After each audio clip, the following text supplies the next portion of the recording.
By setting prices at $173, the U.S. Mint has effectively aligned itself with those wagering on inflation, acknowledging that the dollar's purchasing power has weakened significantly.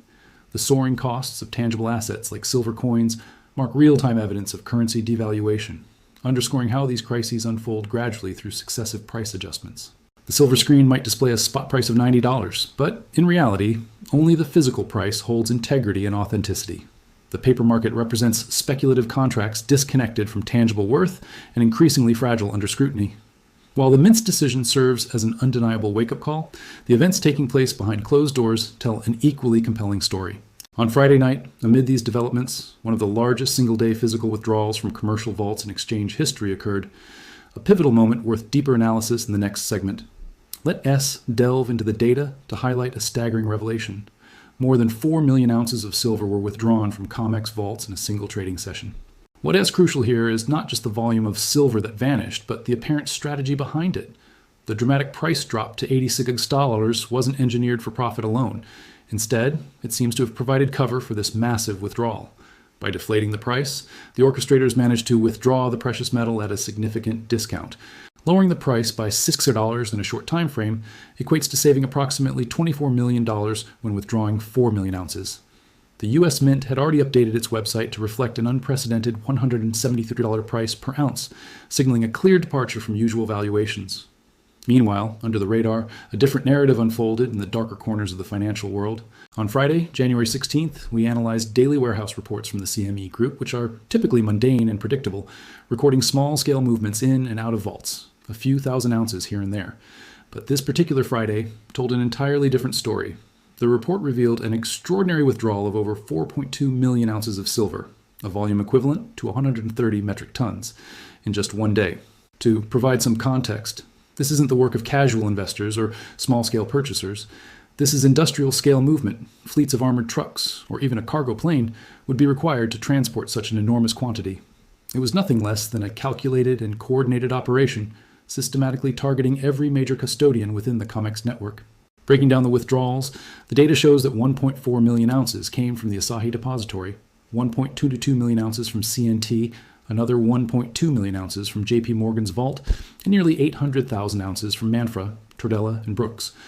This wasn't an isolated incident, but rather a synchronized raid across multiple vaults, coinciding conspicuously with the moment COMEX prices were pushed down to $86. Could such a sharp price drop just before massive silver withdrawals be viewed as a coincidence? Unlikely. It points towards deliberate market manipulation, a strategy designed to artificially suppress silver prices in order to fulfill withdrawal needs at steep discounts. For those looking to take out millions of ounces, this sudden dip translated into substantial cost savings, a hallmark of what can only be seen as an orchestrated heist. Even more alarming than the volume withdrawn is what S happening to registered silver inventory, the portion of silver in COMEX that S explicitly available for delivery against futures contracts. On that very same Friday, registered inventory plummeted by over 2.5 million ounces, declining to just 120 million ounces. This inventory serves as a safety margin for market liquidity, and its rapid depletion signals profound stress in the system. Such a drop indicates that owners, banks, and trading institutions are pulling their silver from public availability, retreating into private vaults. Why? They foresee what's on the horizon. There's mounting evidence that U.S. government measures like the Trump proclamation and Section 232 investigation into critical minerals could drastically alter silver's standing on international markets. Possible moves like declaring silver a critical mineral, imposing price floors, or implementing export restrictions make it strategic for institutions to relocate their holdings, potentially out of public vaults or even out of the country entirely. It stands to reason that a significant portion of these 4 million withdrawn ounces is being redirected to other markets like London or Shanghai. Reports suggest that the London Bullion Market Association, LBMA, is facing its own severe shortages, compounded by the arbitrage gap with Shanghai aggressively draining supply from both London and New York. The financial system feels increasingly like a game of survival, where banks siphon metal from dwindling supplies in one location to patch gaps elsewhere. With liquidity disintegrating, we're witnessing a convergence of crises. The public vaults are being emptied, transferring wealth into private reserves in what appears to be the final act of this commodity squeeze. This all ties back to the glaring disparity between the paper and physical silver markets. While COMEX suggests silver's paper price hovers near $90 an ounce, Physical inventory is being liquidated at rates suggesting resource depletion could reach catastrophic levels soon. If withdrawals persist at 4 million ounces per day, registered inventories will completely run dry in roughly 30 trading sessions, coincidentally aligning with March S silver delivery month, historically one of the largest delivery periods for this precious metal. Simply put, the clock is ticking. The foundations propping up this market are crumbling rapidly. The exit doors are narrowing as physical silver slips away towards private hands or international storage facilities, leaving market participants with diminishing options and rising uncertainty about what comes next in this high-stakes game of supply and demand manipulation. The most recent open interest data reveals that traders are increasingly opting for delivery in unprecedented numbers, rolling contracts backward to secure metal immediately. However, there is a looming issue. If banks exhaust vault reserves in January and February to send silver to destinations like China, March could bring a crisis with nothing left to deliver. This sets the stage for a potential force majeure scenario, where the exchange admits it cannot meet its obligations and offers contract holders cash value instead of silver. But for industrial buyers, cash settlements don't suffice. They need physical silver. Friday night's vault activity wasn't just routine, it signaled something deeper. Insiders appear to be cashing out while they still can, pulling their assets from the table as warnings grow louder for retail investors. Banks are claiming physical silver, government sales are being suspended, and vault inventories continue to diminish. If major global players are scrambling to secure physical assets rather than relying on paper claims, it raises the question, why should retail investors hesitate? This isn't a T merely about rising prices. It's about the threat of physical silver becoming completely unavailable. Examining recent trends, retail investors were also making waves while institutional forces drained the vaults. Data from the Kobeck letter confirms retail buyers have been purchasing silver ETFs consistently for 169 days straight, an all-time record streak.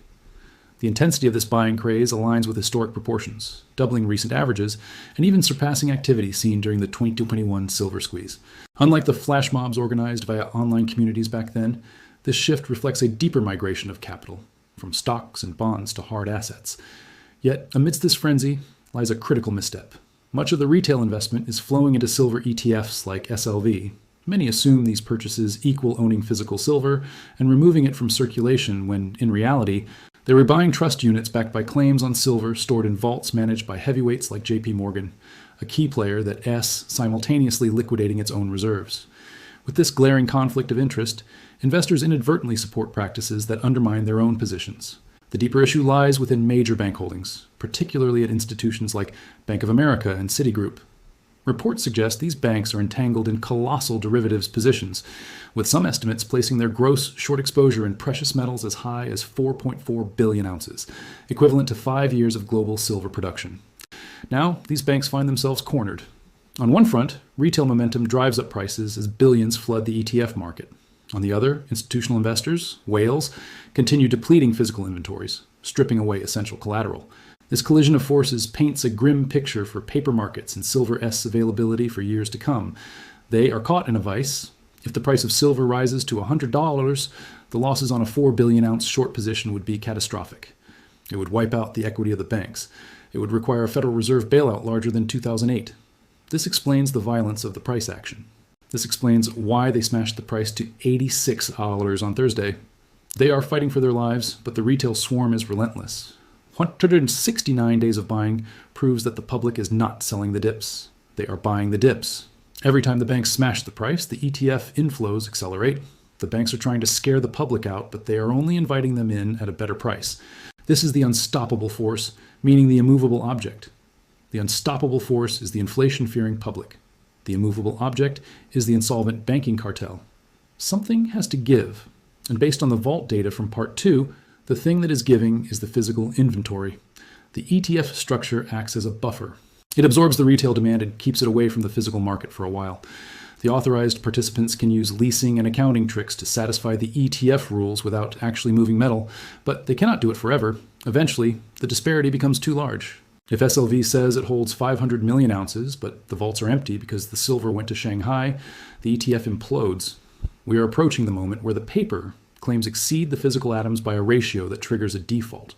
For the individual investor, this data carries a stark warning. If you're part of that 169-day streak and you're holding SLV, you are sitting in the danger zone. You're holding a receipt for a car that has already been stolen. When the squeeze finally breaks the banks, the ETFs will likely be settled in cash. They will give you dollars, but you don't want dollars, you want silver. The retail swarm has the right idea. Buy silver, but the wrong execution. They are buying the map instead of the territory. This massive inflow of capital proves that the sentiment has shifted. The public is awake. They know the dollar is dying. They know inflation is lying, and they are voting with their wallets, but they are voting in a rigged ballot box. The Friday night heist we discussed in part 2 was the smart money taking the physical metal before the ETF holders realize it is gone. So where does this leave us for the Monday open? We have a market where the price is $90.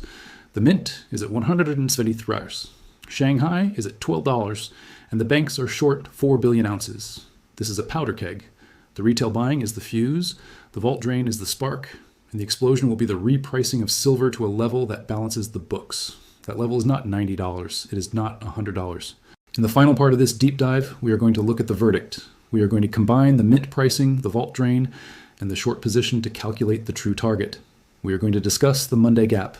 With all this news breaking over the weekend, the U.S. mint repricing, the vault drain, the market is likely to panic at the open. And we are going to give you the final strategy for navigating the great repricing. The banks are trapped. The public is swarming and the metal is gone. The only way out is up. We have arrived at the conclusion. If you have been with me through this forensic investigation, you now possess a picture of the market that the mainstream media refuses to show you. You understand the sovereign leak where the U.S. Mint admitted the real price is $173. You understand the Friday night heist where 4.2 million ounces were looted from the vaults. And you understand the retail swarm that has trapped the banks in a 4 billion ounce short position. The evidence is overwhelming. It is not a theory. It is a mathematical disconnect that cannot be resolved without a massive repricing event. Today, Saturday, January 17th, 2026, we are staring at the largest pricing anomaly in the history of finance. Look at the numbers one last time. The spot price on the COMEX closed at $90.14. The Shanghai price closed at $12. The United States Mint price is effectively $173. The gap between the paper price in New York and the sovereign price at the U.S. Mint is $83. That is not a spread. That is a chasm. That is the Grand Canyon of financial risk. If you can buy a silver for $90, that represents an asset the government says is worth $173. You are looking at the trade of a lifetime. You're buying dollars for $50. But this anomaly will not last. Markets abhor a vacuum. Physics demands equilibrium. There are only two ways this gap closes. Scenario 1, the U.S. Mint is wrong. The shortage is fake. The 4 million ounces return to the vault and the price crashes back to $90. Given the data we have analyzed, the inelastic industrial demand, the depleted mines, the retail hoarding, this scenario is impossible. The metal is gone. It is not coming back. Scenario 2, the paper price on the COMEX gaps up to meet the physical reality. This is the only path forward. The paper price is a lagging indicator. It is the last thing to move. The physical price leads. The Shanghai price confirms, and eventually the paper price capitulates. We are setting up for a Monday morning shock. While the markets are closed this weekend, the news of the U.S. Mint repricing is spreading. The news of the vault drain is spreading. Investors around the world are doing the same math we just did. They are realizing that $90 is a gift. When the markets open in Asia on Sunday night and in New York on Monday morning, we expect to see a rush for liquidity. We expect to see traders trying to front or run the U.S. Mint. If the government thinks silver is worth $173, then $95 is cheap, $100 is cheap, $120 is cheap. This creates a buying panic that overrides the bank's suppression algorithms. So what is the verdict? The verdict is that the great repricing has begun. The eras of double-digit silver is effectively over in the real world, even if the screen hasn't caught up yet. The verdict is that the banks have lost control of the physical inventory, which means they have lost control of the price. They can print paper, but they cannot print metal. And the verdict is that we are witnessing a wealth transfer from those who trust the screen to those who trust the scale. So what is your strategy? How do you navigate this chaos? Rule number 1, do not sell your physical metal. I know the temptation will be strong. If silver hits $100 next week, you will feel rich. You will want to cash out, but remember the U.S. Mint price. If you sell at $100, you're selling at a $73 discount to the government's own valuation. You're getting ripped off. Do not trade your scarce asset for a dying currency. Hold until the paper price matches the street price. Rule number 2, ignore the volatility. The banks are wounded, but they are not dead. They will try to smash the price again. They might try to drive it down to $88 to trigger stop losses. If you see a red candle on Monday, laugh at it. It is a fake signal. It is a paper game. The real game is played in the vault, and the vault is empty. Rule number 3, watch the spread. The most important chart right now is not the price of silver. It is the difference between the spot price and the physical price. As long as that spread exists, as long as the mint is higher than the conks, the bull market is intact. The squeeze is active. We are watching the collapse of a 50-year scheme to suppress the price of real money. It is messy, it is volatile, it is terrifying, but it is also the greatest opportunity of our lives. The United States government just tipped its hand. They told you what they think silver is worth. They told you it is worth $173. Believe them. The banks are short, the mint is closed, the vaults are empty, and the price is $90. You know what to do.